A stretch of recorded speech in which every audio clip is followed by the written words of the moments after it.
ఈరోజు మనము ఒక చాలా ముఖ్యమైన కానీ కొన్నిసార్లు చాలా కష్టంగా అనిపించే టాపిక్ గురించి మాట్లాడుకుందాం. అదేంటంటే, ఈ ఆధునిక రకరకాల నమ్మకాలున్న ప్రపంచంలో క్రైస్తవ్యం తన స్థానాన్ని ఎలా చూసుకుంటుంది. ఈ విశ్లేషణలో ఈ సవాలును కొంచెం లోతుగా చూద్దాం. ఈ టాపిక్లోకి వెళ్లే ముందు యేసు చెప్పిన ఒక మాట చూద్దాం. ఇది చాలా మందికి ఆశ్చర్యం కలిగిస్తుంది. శాంతి, ప్రేమ గురించి మాట్లాడే వ్యక్తి నుండి ఇలాంటి మాటలు రావడమేంటనిపిస్తోంది కదూ? కాని మనం అన్వేషించబోయే అసలు పాయింట్ ఇక్కడే మొదలవుతుంది. అసలు ఈ మాటకు అర్థమేంటి? శాంతి కాకుండా విభజన తీసుకురావటమంటే ఏంటి?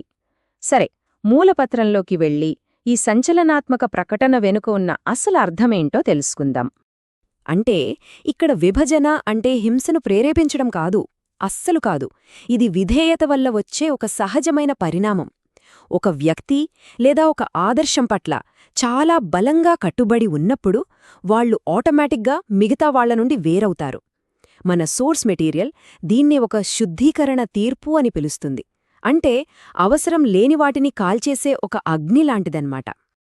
ఈ విధేయతకు చెల్లించాల్సిన మూల్యం అనేది ఊరికే ఏదో థియరీ కాదు, ఇది చాలా పర్సనల్.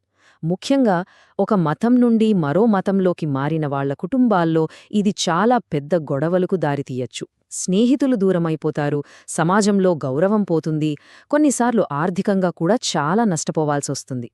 సో ఇది కేవలం నమ్మకాలకు సంబంధించిన విషయం కాదు, నిజ జీవితంలో ఎదురయ్యే చాలా తీవ్రమైన పరిణామాలకు సంబంధించినది.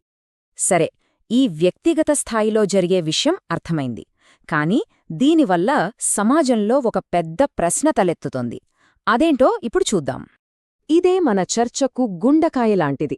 ఒకరి నమ్మకం అంత ప్రత్యేకమైనది అయితే మరి రకరకాల నమ్మకాలున్న ఈ ప్రపంచంలో దాని స్థానమేంటి? ఇది కేవలం వ్యక్తిగత సమస్య కాదు, ఇది వేర్వేరు మతాల మధ్య జరిగే ఒక పెద్ద ఫిలసాఫికల్ చర్చకు దారితీస్తుంది. సరే, ఈ పెద్ద ప్రశ్నకు సమాధానం వెతుకుతూ క్రైస్తవంలో 3 ముఖ్యమైన ఐడియాలు ముందుకొచ్చాయి. వాటినే మనం ప్లూరలిజం, ఇంక్లూజివిజం మరియు ఎక్స్క్లూజివిజం అంటాం. మొదటిది ప్లూరలిజం. దీన్ని సింపుల్గా చెప్పాలంటే అన్ని ప్రధాన మతాలు ఒకే పర్వతాన్ని ఎక్కడానికి వేర్వేరు దారులాంటివి అన్నమాట. చివరికి అన్నీ ఒకే చోటికి చేరతాయి కాబట్టి ఏ ఒక్కదారి ఒకే ఒక్కదారి అని చెప్పుకోలేదు. జాన్ హిక్ లాంటి ఆలోచనాపరులు దీన్ని సపోర్ట్ చేస్తారు. కాని ఈ ప్లూరలిజంతో కొన్ని సమస్యలున్నాయి. ఫర్ ఎగ్జాంపుల్, బౌద్ధ మతంలో పునర్జన్మ ఉంది, క్రైస్తవంలో పునరుత్థానం ఉంది. ఈ రెండూ ఒకేసారి నిజం కాలేవు కదా. ఇవి ఒకదానికొకటి వ్యతిరేకం. ఇంకో విచిత్రమేంటంటే ఏ ఒక్కటీ ప్రత్యేకమైన నిజం కాదు అని చెప్పడం ద్వారా ప్లూరలిజం కూడా ఒక ప్రత్యేకమైన నిజం గురించే వాదిస్తున్నట్టవుతుంది. ఇక రెండోది ఇన్క్లూజివిజం. ఇది ఒక రకంగా చెప్పాలంటే ఆ రెండింటికి మధ్యలో ఉంటుంది. కార్ల్ రాహ్నర్ లాంటి వాళ్లు ప్రతిపాదించిన ఈ ఐడియా ప్రకారం యేసు మాత్రమే రక్షకుడు, కాని దేవుడి దయ కేవలం క్రైస్తవ మతానికే పరిమితం కాదు, యేసు గురించి తెలియని వాళ్లు కూడా రక్షింపబడటానికి అవకాశం ఉంది. ఇక చివరిగా ఎక్స్క్లూజివిజం. ఇది చాలా స్ట్రెయిట్ ఫార్వర్డ్ పాయింట్. యోహాను 14:6 లాంటి వాక్యాల ఆధారంగా మోక్షానికి యేసు మాత్రమే ఏకైక మార్గమని ఇది చాలా స్పష్టంగా చెప్తుంది. ఓకే, ఇప్పుడు స్క్రీన్ మీద కనిపిస్తున్న ఈ టేబుల్ చూస్తే మనమిప్పటిదాకా మాట్లాడుకున్నదంతా ఒకే చోట కనిపిస్తుంది. చూడండి, ప్లూరలిజం, ఇంక్లూజివిజం, ఎక్స్క్లూజివిజం, వాటి మెయిన్ పాయింట్స్, వాటిపై ఉన్న విమర్శలు అన్నీ ఇక్కడ క్లియర్గా ఉన్నాయి. ఈ వేదాంత చర్చను అర్థం చేసుకోవడానికి ఇదొక మంచి విజువల్ సమ్మరీ. సరే, ఈ థియరీలన్నీ బావున్నాయి, కానీ అసలు పాయింట్కొద్దాం. రకరకాల నమ్మకాలున్న ఈ ప్రపంచంలో మనం వీటిని ఆచరణలో ఎలా పెట్టాలి? ఇదే అసలైన సవాల్ కదూ. ముఖ్యంగా ఎక్స్క్లూజివిజం లాంటి నమ్మకమున్నప్పుడు, మా నమ్మకమే నిజం అని అనుకున్నప్పుడు అది గర్వంగా, ఇతరులను కించపరిచేలా మారకుండా ఎలా చూసుకోవాలి? అయితే ఈ సవాలును ఎలా ఎదుర్కోవాలో కూడా మన సోర్స్ మెటీరియల్ ఒక ఫ్రేమ్వర్క్ ఇస్తుంది.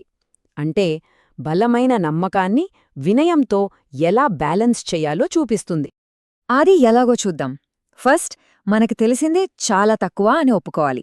సెకండ్, నమ్మకమనేది ఒక ఇన్విటేషన్ మాత్రమే, బలవంతం కాదు. ఇతరుల చాయిస్ని గౌరవించాలి. థర్డ్, ముఖ్యంగా ఇండియా లాంటి దేశాల్లో మీ నమ్మకాన్ని చెప్పే హక్కు ఉన్నా దాన్ని గౌరవంగా, ఎలాంటి ఒత్తిడి లేకుండా చేయాలి. ఇక చివరిది, చాలా ముఖ్యమైనది. సత్యం అనేది మిగతా వాటన్నిటినీ చీకట్లో నెట్టేయకూడదు, వాటిని ప్రకాశింపజేయాలి. ఈ ఫ్రేమ్వర్క్లో లాస్ట్ పాయింట్ ఉంది కదా, సత్యం ప్రకాశించనివ్వడం.